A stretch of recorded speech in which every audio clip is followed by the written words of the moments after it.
for developed nations like the US, is there some alternative to gasoline that doesn't involve reinventing the wheel?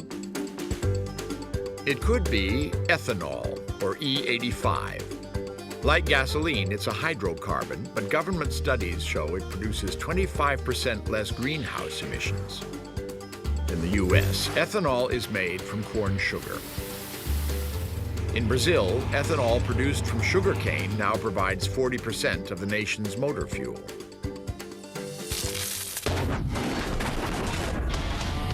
What if cars and trucks could be fueled by corn? Flex fuel vehicles that can burn ethanol and gasoline don't cost much more than conventional cars. So that's all the good news. Now the bad news. It's not that great for the environment. It's very energy intensive to grow corn and extract energy from it. Fossil fuels are used to make fertilizer and pesticides to help corn grow, and are also needed to ferment corn sugar. Some critics claim it takes more energy to make ethanol than you get out of it, while others caution that we can never grow enough corn to meet demands. Still, ethanol does have great potential. There's really not much question this is a good motor fuel. The question is how inexpensively can we make it, and how much of it can we make? For 20 years, Lee Lind has been trying to answer these questions, and like many, he believes the solution involves something else besides corn. Lee, hey, how are you?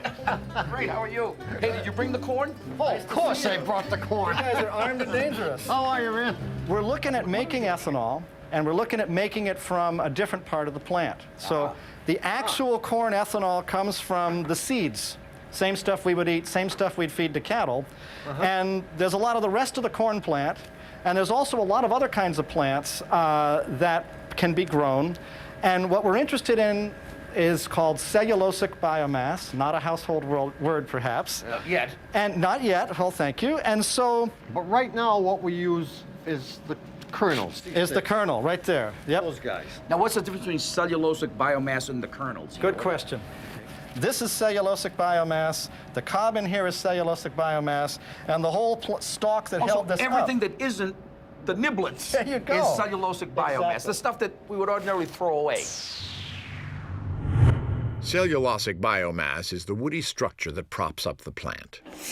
It's found in waste products like wood chips, paper sludge, wheat straw, and corn stalks, as well as switchgrass, a native plant that grows without fertilizer and pesticides. Like all plants, switchgrass pulls carbon dioxide from the atmosphere in order to grow. When the grass becomes ethanol that's burned under the hood, the carbon dioxide is released back into the air and reabsorbed by the next crop of grass. If cellulosic ethanol can be manufactured without burning fossil fuel, net carbon emissions are essentially zero. This is nothing but ground up corn stalks right here. This stuff is less expensive, very cost-effective raw material. So you might say, well, why aren't we doing this already? Answer, converting this stuff, the cellulosic biomass, into ethanol is more difficult than converting this stuff. So how do you make it? Can you take us to the lab and show us? I'd love to. Come on in. You're not going to kill us afterwards, are you? We're afraid if we learn too much, it might be dangerous.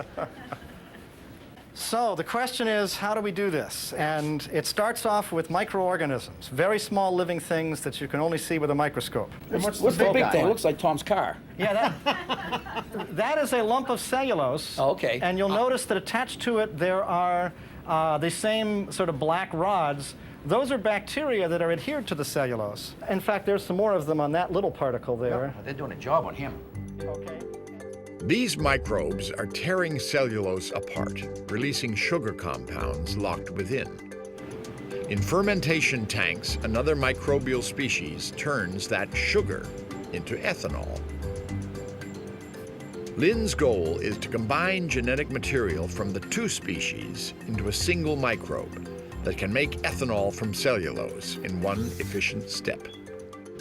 Why is that turning two steps into one step such a big deal?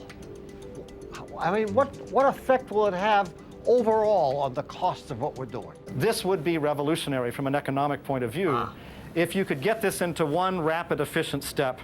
And we think we can prove this in a few years, and other people are assuming this is decades away. And time will tell if we're right.